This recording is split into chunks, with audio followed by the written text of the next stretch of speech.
Alright everyone, in this video we will go over how much we should invest at an early age. My goal with this video is to share with you the results of my research and that we do not have to go above and beyond to reach or to grow a portfolio to $1 million by mid-50s. Now, I'm sharing with you what I learned along the financial freedom path, and I hope that all this information is going to be helpful for you. I know I would have loved to know this information a couple of years earlier, like 5 to 6 years earlier. So hopefully you will stumble across this video and this information is going to be helpful for you. Let's be clear from the beginning of the video. We are not going to talk about mumbo jumbos. The S&P 500 is going to be the standard. I want it to be something that's doable for everyone. And I also looked into something that's going to be very, very easy and that's not going to take longer than 10 minutes per month. Or at the most 10 minutes per month, because once you automate everything, it shouldn't take you longer than probably 2 to 3 minutes per month. Alright, here's how this video is going to be structured. Part 1 is going to consist of how much we should invest for the future. In part 2, we are going to touch a little bit about compound growth and you'll see why it's very powerful. And in part 3, we're going to talk about some variations for those who are not as close to 20 and maybe are more closer to 30 or above 30, because there is an opportunity for everyone. Alright, let's start with part 1 because this is the part that you might be interested the most, like how much we should actually invest at an early age. Well, if you didn't know, the average retirement age is 62 to 64. But if you are like me, you probably don't want to put your crutch in the Lambo and you want to reach the $1 million goal a little bit faster. And the thing is, it's actually possible. Let's say that we want to have $1 million by 55, but we also want to live life to the fullest and not save more than 10 to 20% of our income because we want to spoil ourselves a little bit during the life. We don't want to just save as much as possible and we don't want to stash it all in the investing account. Well, it's doable, it's really doable, and that should excite everyone, like everyone. I know that it excited me when I found out about this, so it might excite you too. If you start at 22 years old, if you are luckier and you are younger than me and you are able to start at 22, you can reach $1 million before the age of 62, actually by mid-50s, to be specific, 55, by only investing $3,600 per year. That's $300 per month. Only $300. Isn't that awesome? If $300 is not doable, then I don't know what it is. Here's a graph on the screen with the portfolio returns of the S&P 500. The SPY S&P 500 ETF was introduced in 1994, so the data is limited on this tracker to that date. But in the 27 years, you can see that with a contribution of only $300 per month, the portfolio would be worth about $600,000. Now with this chart that you see now on the screen, I took the same data from the S&P 500 ETF, the SPY ETF, but projected it over 33 years.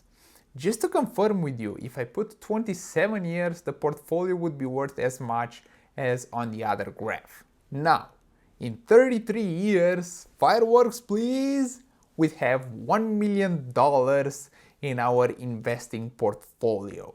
And that should excite every single one of you because you can see that it is possible. By starting at 22 years old and only investing $300 per month, at the age of 55, like 7 years earlier than the average retirement age, we would have a portfolio of $1 million. Now, I don't know about you, but this gives me a lot of hope and peace because I know that by starting young, I can start with just a little bit, like $300, $200, $400, whatever your ability to save and invest is, and still grow a portfolio to close to $1 million or beyond $1 million. And just to be sure, you do not have to know much about investing. You do not have to try to pick a financial advisor. You do not have to try to pick the best brokerage out there.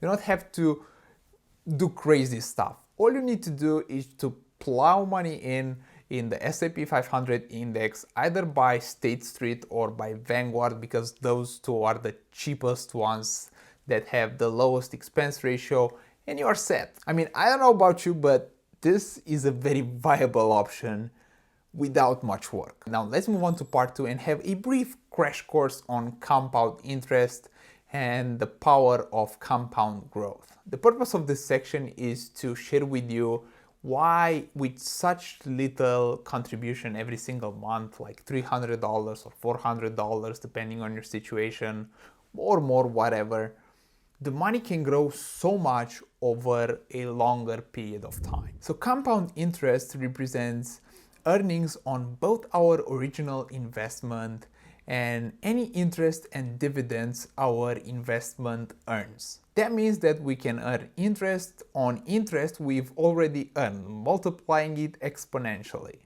That is why the earlier we start in saving and investing, the more compounding can benefit us and the more compound growth can work in our favor. Basically, the earlier we start to invest and to save some money for investments, the more compound growth can work for us, the more the interest can compound over time, because time is the friend of compound growth and compound interest. I mean, there's no surprise why Einstein called it the seventh wonder of the world. That is why if we start at 20 to 30 years old, and even if we do it with small amounts like $200 to $300, and in some cases maybe $400, then we have time on our side, and by the time we reach the goal, if we take a deep look at what actually happened, we will see that compound interest and compound growth provided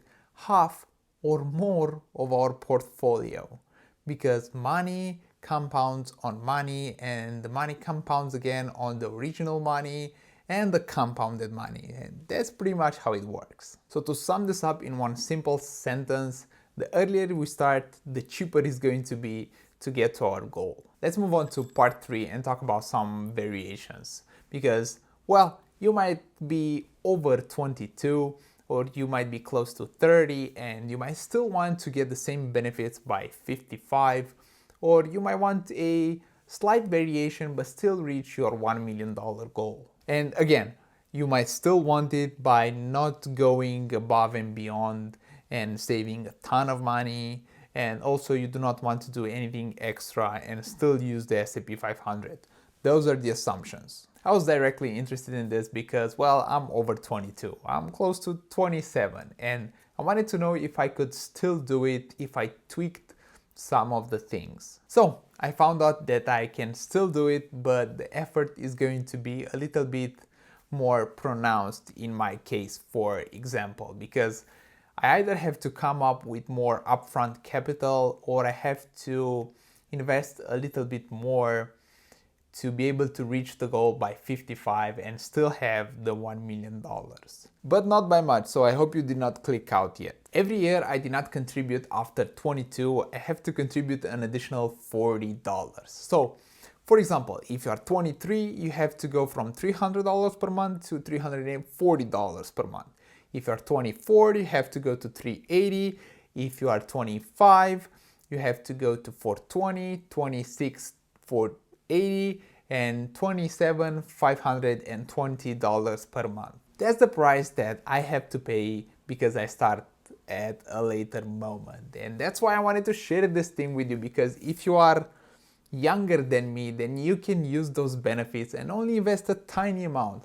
Like, for example, if you are 20 and not 22, the only amount you need to invest is $220 until the age of 55. So come on, $220. I know you can do it. You can get $220 to invest and have $1 million by 55. For me, just because I waited 5 years longer, or I did not come across this information until 5 years later, I have to add an additional $220 every single month until the age of 55 to be able to catch up with all those years that I did not contribute. I can do this. I can up my contribution from $300 to $520, or I could delay the time that I am willing to wait until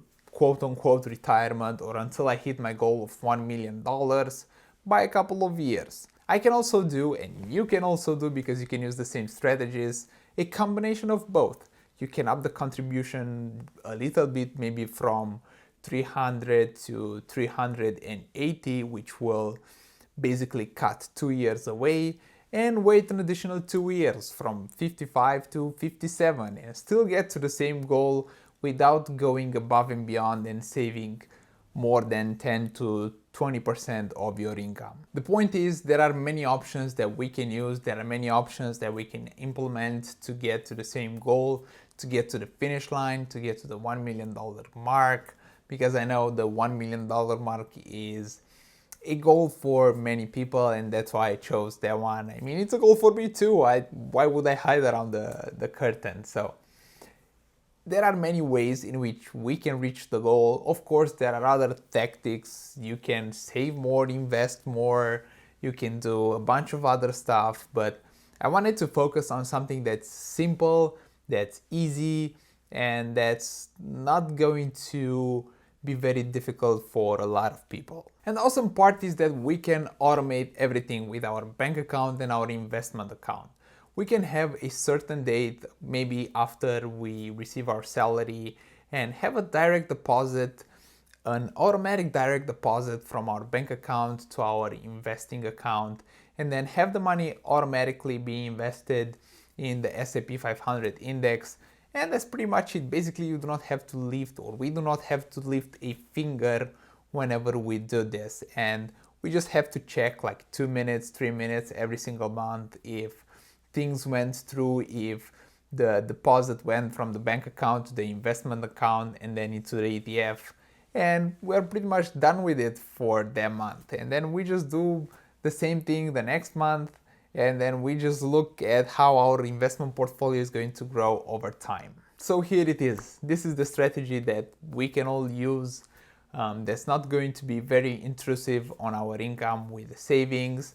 That's not going to take a lot of time in terms of researching investments or looking what the companies are doing, looking about management, listening to conference calls and stuff like that, reading annual reports, reading about investing, because I know this thing might turn off a lot of people. So this is a simple way that we can all implement and we can all use, and that I hope is going to come very in handy for many of you watching this video. And if you feel like it, maybe share it with some of your friends so they can know it too. Alright everyone, I want to thank you so much for watching this video. I hope you enjoyed it and you found it useful. If you did so, all I ask you is to please just smash the like button for the YouTube algorithm.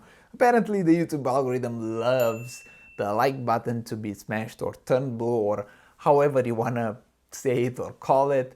Feel free to subscribe if you want to see more videos like this one. And until next time, take care, have a wonderful day, and don't forget that you are amazing.